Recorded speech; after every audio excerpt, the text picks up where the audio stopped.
So I wanted to maybe just lay out, I think, the situation that Thomson has sketched in terms of what a pregnancy is. And that is a relationship between two persons. Remember, she has admitted, for the sake of the argument, that the fetus is a person from the moment of conception.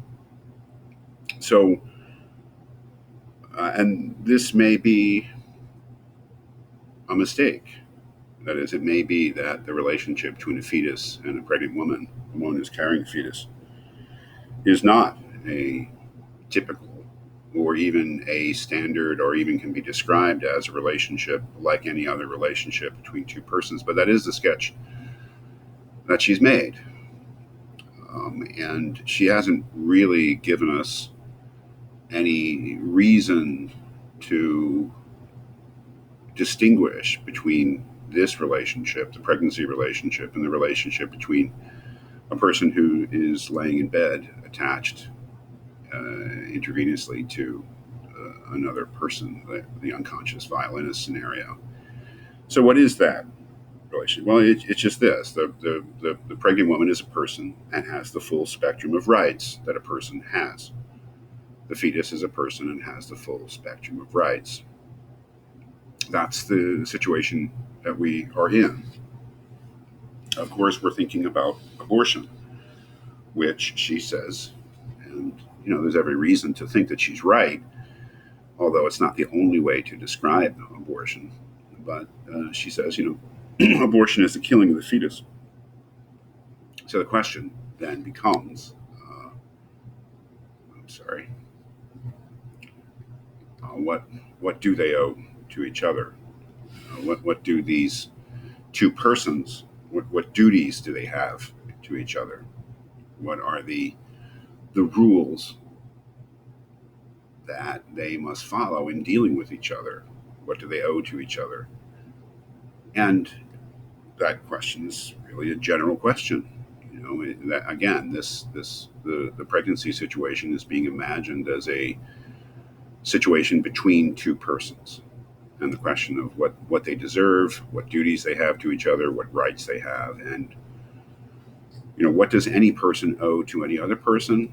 They owe it to them not to violate any of that other person's rights. The fundamental duties that we have to each other is that we have to recognize and respect each other's rights. So if we look back, the fetus is not capable of violating anybody's rights. The fetus doesn't have that capacity. Right? The fetus doesn't do anything, doesn't perform any action. So the question is, from the point of view of the pregnant woman, would having an abortion violate any of the fetus's rights? And the right that we're talking about primarily is the right to life.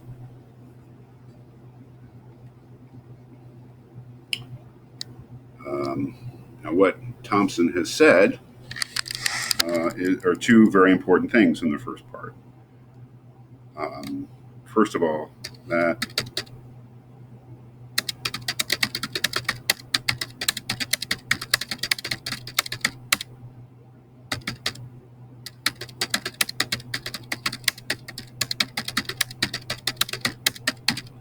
the right to life does not mean that you have the right to absolutely anything you might need to live.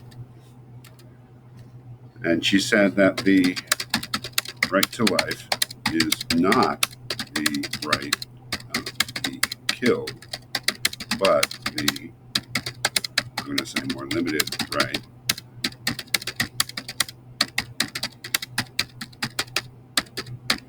The right to life is not the right to be killed, but the more limited right not to be killed unjustly. So, what the,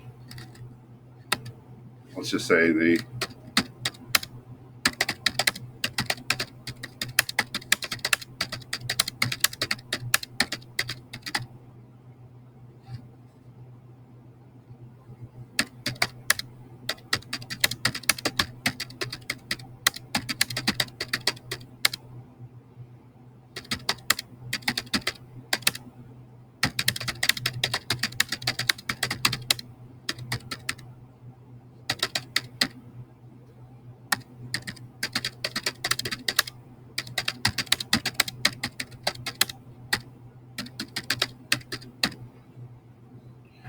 important question in the case of any particular case of abortion. That is, we're not talking about abortion abstractly or abortion as a whole, but we're thinking about particular cases.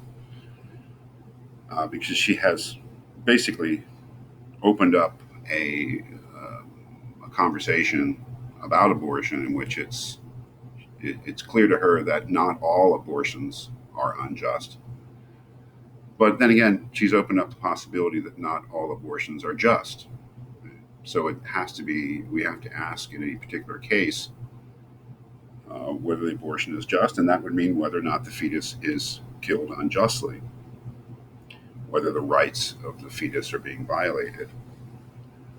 And that question can only be answered,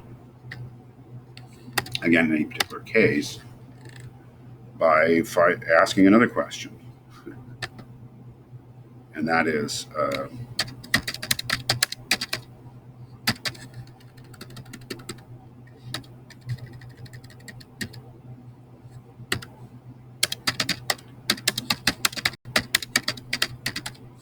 again, in any particular case, I would say,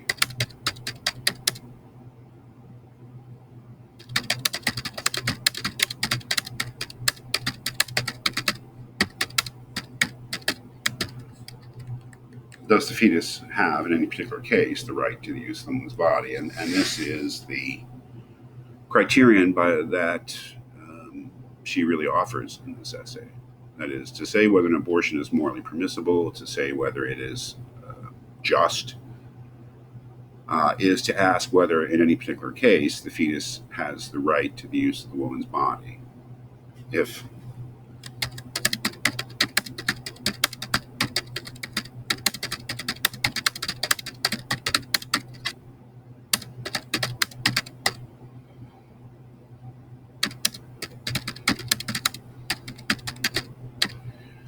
the answer to that is no,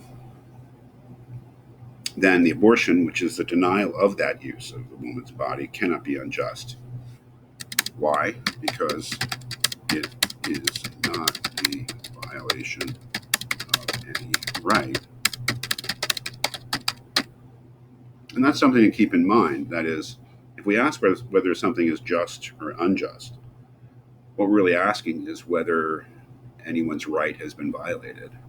There's no such thing as an injustice without a violation of right. So if we call an act unjust, but we cannot specify the violation of right on the part of the supposed victim of the injustice, then we have no reason for calling it an injustice in the first place. We have to specify a right. So we have a criterion, really.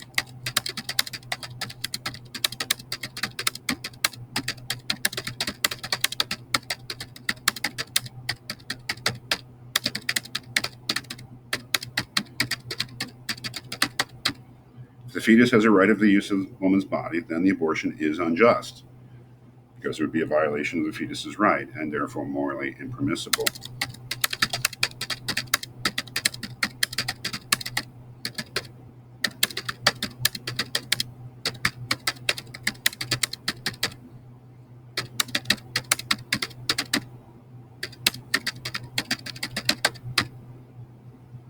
If the fetus does have a right of use of the woman's body, then the abortion is unjust and morally impermissible.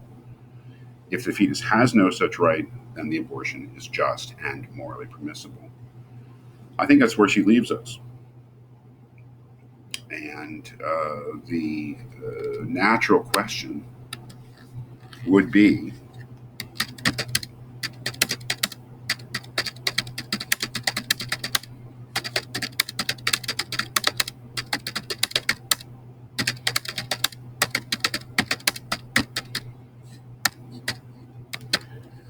how do we determine when the fetus has such a right to use the woman's body? Because we'd have to answer the question whether it does to determine whether an abortion is just or unjust. She makes some suggestions, but she is very clear that this is a question that she's not going to go into in a lot of depth.